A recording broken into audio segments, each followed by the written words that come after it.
여러분 안녕하십니까? NBS 뉴스 24입니다.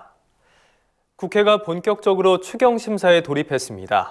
농업 분야 재난지원금 논의도 불이 붙었습니다. 네, 하지만 국회와 농업계는 보편 지원을 요구하는 데에 비해 정부는 선별 지원을 고집하고 있습니다. 정부가 구상 중인 선별 지원책은 극히 일부 농가만 포함될 전망이라 농가 간 갈등이 우려되고 있습니다. 강창호 기자입니다.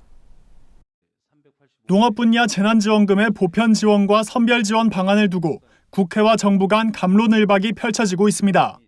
국회 여야 의원들은 보편적 재난지원금 지원이 필요하다고 주장하는 데 비해 정부는 선별 지원 방안을 고수하고 있습니다. 지난 11일 열린 국회 농해수위 전체 회의에서 농업 분야 재난지원금에 대한 국회와 정부의 시각차가 극명히 드러났습니다. 국회 농해수위 여야 의원들은 이날 전체 회의에서 농업 분야 재난지원금에 보편 지원이 필요하다고 촉구했습니다.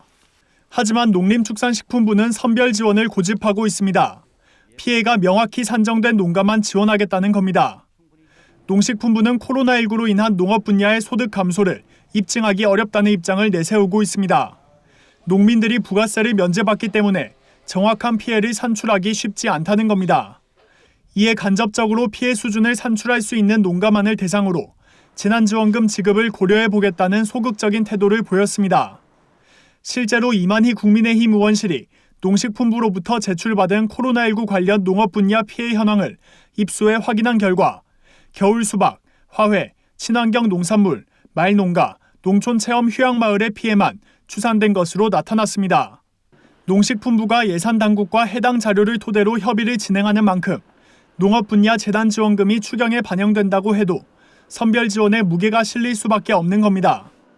농업 분야 중에서 피해를 특정할 수 있는 분야는 재난지원금을 받는 것이 맞다고 생각합니다.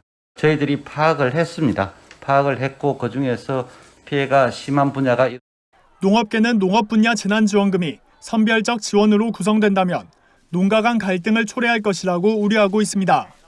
한국농업경영인 중앙연합회에 따르면 친환경 농가 중 학교급식 계약농가, 허해농가 등 일부에게만 재난지원금이 지급된다면 전체 농가 중 10%도 채 받지 못하는 상황이 발생할 것이라고 지적했습니다.